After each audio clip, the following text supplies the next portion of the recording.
Hai, balik lagi dengan gue Bayu Tabusala dari Ekonom Pemalas. Gue lagi dengerin podcastnya Howard Marks dan gue jadi inget dengan diskusi di salah satu grup investasi mengenai tentang zero sum game di pasar modal. So apparently gue jadi mikir sebenarnya apa sih yang menggerakkan harga untuk naik gitu.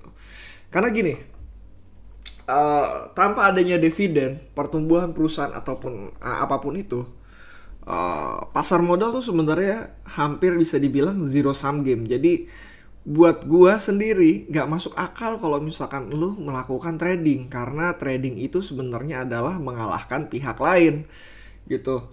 Somehow kayak options market, forex market dan segala macam. Nah, itu lebih ke arah ya zero sum game. Lu sorry, lo itu bisa menang karena ada orang lain yang kalah, tanda kutip, quote and quote. Kenapa gue bilang tanda kutip quote and quote? Karena apa ya, gue bisa bilang bahwa uh, proses melakukan transaksinya tersebut ada bahan berpikir di belakangnya, dan pola berpikir itu yang menjadi apa ya namanya, proses berpikir itulah yang menjadi cara orang untuk melakukan transaksi. Contoh in forex market.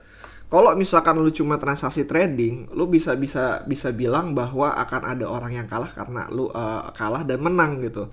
Kalau misalkan harga naik, tentu aja kalau misalkan di harga naik ada orang yang membeli di harga paling puncak tersebut. Ada juga orang yang membeli di harga paling bawah. Ah, tapi kalau misalkan apa kebalikannya, sebagai seorang seller tentu ada yang menjual di harga bawah dan ada yang menjual di harga atas juga. Pertanyaannya, kenapa mereka menjual di harga atas, kenapa mereka menjual di harga bawah? In term of technically itu sebenarnya technical itu sebenarnya nggak ada bedanya, tapi in term of fundamental itu bisa jadi banyak hal. Ada orang yang melakukan hedging terhadap dolarnya mereka sehingga satu perusahaan tidak mengalami kerugian akibat kenaikan dolar jauh lebih banyak lagi, atau dia hanya mau menghedging di angka tertentu sehingga mereka pun bisa bilang bahwa mereka mengalami kerugian, akan tetapi kerugian tersebut sudah diprediksi sebelumnya oleh perusahaan atau oleh diri masing-masing. Nah, proses yang seperti itu yang menyebabkan bahwa forex market ataupun options market menjadi tidak zero sum game tanda kutip, karena in term of pengambilan keputusannya menurut masing-masing kepala itu positif gitu, positif dan berimbas baik untuk bisnis ataupun kelangsungan hidup mereka sendiri.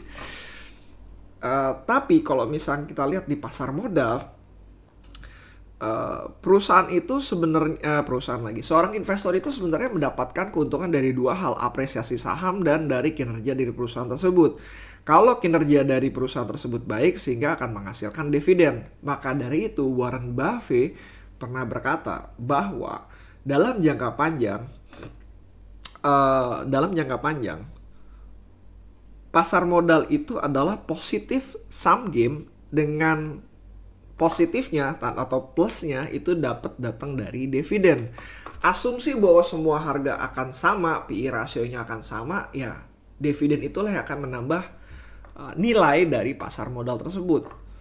Terus apa yang menggerakkan pasar dari PI 10 menjadi PI 20, atau misalnya dari PI 1 menjadi PI misalkan 30 ataupun PI 100? Karena kalau misalkan dilihat ya, pada akhirnya pasar modal itu adalah pertumbuhan dari perusahaan atau pertumbuhan dari suatu negara, sehingga negara dengan GDP 6%, pertumbuhan perusahaannya kemungkinan besar harusnya kurang lebih di angka 6%. Uh, Pertama, gue bisa bilang bahwa pertumbuhan itu bisa didongkrak karena adanya extra cash. Jadi semakin negara tersebut semakin maju dan semakin sedikit uang yang mereka gunakan, akan semakin banyak uang yang mereka investasikan ke dalam pasar modal.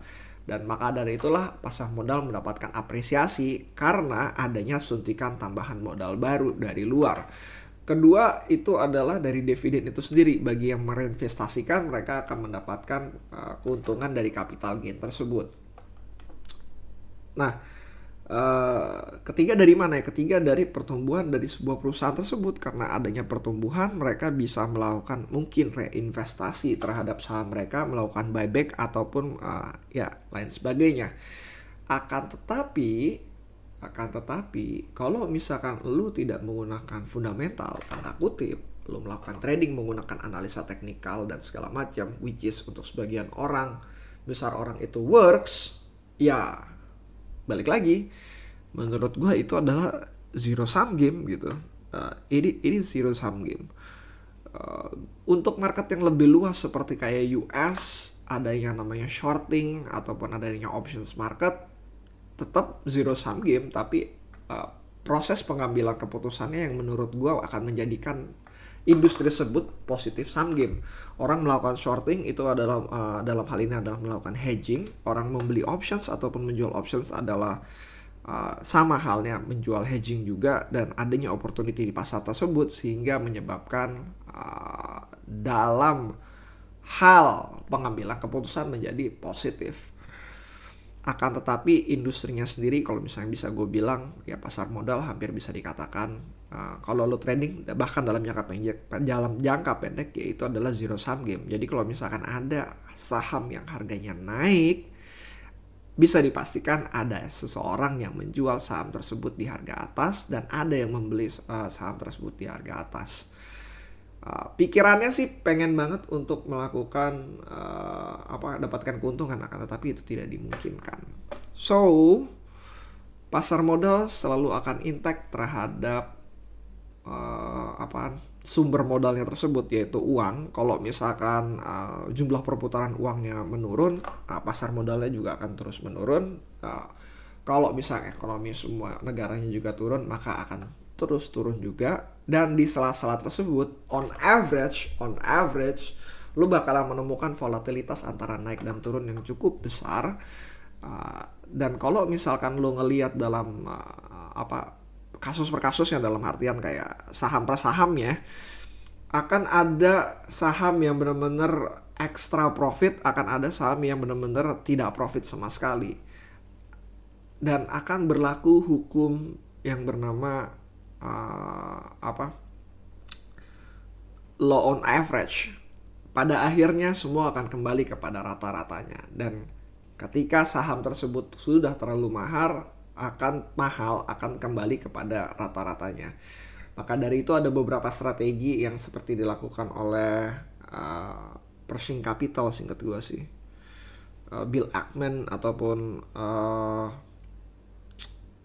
David Rubenstein, yang mereka mengatakan bahwa ya ada beberapa fund yang menggunakan law of average. Mereka melakukan pembelian ketika harga saham murah on PE ratio, dan mereka akan melakukan shorting ketika harga saham akan marah. Dan mereka hanya menemukan kayak 10 bawah, 10 atas. Ya udah, rata-ratanya bakalan seperti itu, dan disitulah mereka akan mendapatkan keuntungan. Dan again, kalau misalkan gue bisa bilang, kalau misalkan lo trading yang lo lawan itu bukan perusahaan ataupun bukan bukan skill set lo, tapi yang lo lawan itu adalah kolektif dari human behavior. So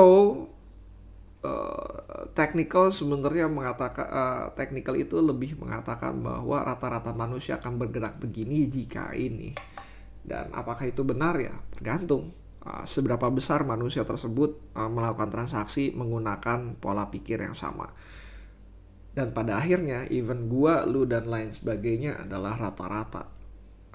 Gua ngerasa bahwa gak akan ada orang yang berada di atas rata-rata dalam waktu yang cukup lama. Even Warren Buffett pun mengatakan bahwa dia pernah salah dan dia akan kembali pada rata-ratanya. Dan dia sebenarnya melakukan betting terhadap rata-rata. Artinya perusahaan yang berada di bawah rata-rata, dia melakukan investasi dan dia akan menjual ketika sudah ada di atas rata-rata.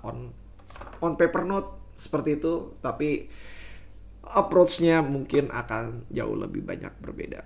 So, see you again next time. Kalau ada pertanyaan, masuk ke Instagram gue @bayutabusala atau bisa email gue di bayutabusala@gmail.com. Bye.